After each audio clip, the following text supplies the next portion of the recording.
počkej s bobkama.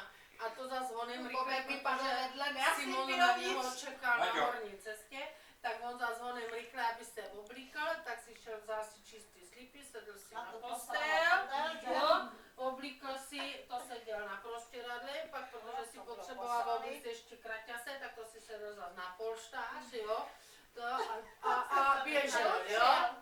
A teď přišel za náma do sadu a teď já se dělal hnědý nohy. Říkám, co jsi dělal? Teď smrděl jak šlak. No říkám, ty vodo, zase je to tady. No rychtyk, jo. On to tak nenatačí mě mám jít pořád. nahoru a si To máš jedno, prosím. tak jsem ho šla Jak nahoru. už to vymažte. Tak jsem ho šla nahoru umývat, jo. Nevymažu, já to skliju totiž. Tak jdu nahoru, a teď jsem dělala tu. Vymažu si to, dám si to do počítače a vymažu to z paměťovky a uložím to zabezpečený jako soubor heslem. Ale seš dobré, že to aspoň vycepeš. A nebreč, to se stane. No a co, tatínek se taky To postavil. se stane. A to se ještě to uzděje, já to A ještě si to musel po sobě brát. Tatínkovi se tomu smějím ještě teď, prostě. Už byl tak starý jak on. To už byl větší od něco, ne? Nosil na mošt, posadě a upíjel a pak vrcal. Všechno sám. A když to má to vymaže, okamžitě, nebo ať to vymaže,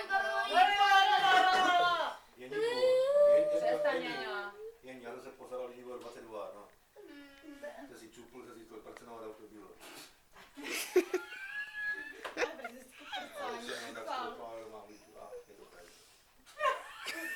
Byla to na hřišti a i do hraní. A teď nový levíčky je milý téma. Nerunkový trenky, ale jsem mohl.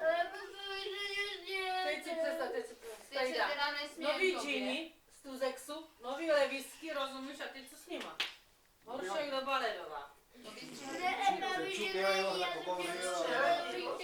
No. To ani nemůžeš vědět. Hele, osa. Čelka. A ty Sku? Tak dejme Janku, pojď. Ty tady brečíš. Brečíš ten Ty, prosím tě, Jdem do...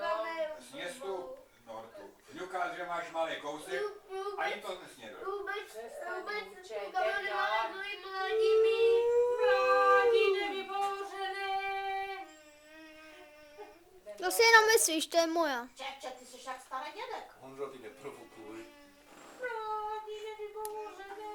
Jak já jsem tady za rohem. Pojď chystat školu kung fu, jdeme. Kung fu, kung pao. Pokračme stejně, že Já u nás je tam plakát na to, na karate. Nechceš chodit na karate? karate je svinstvo.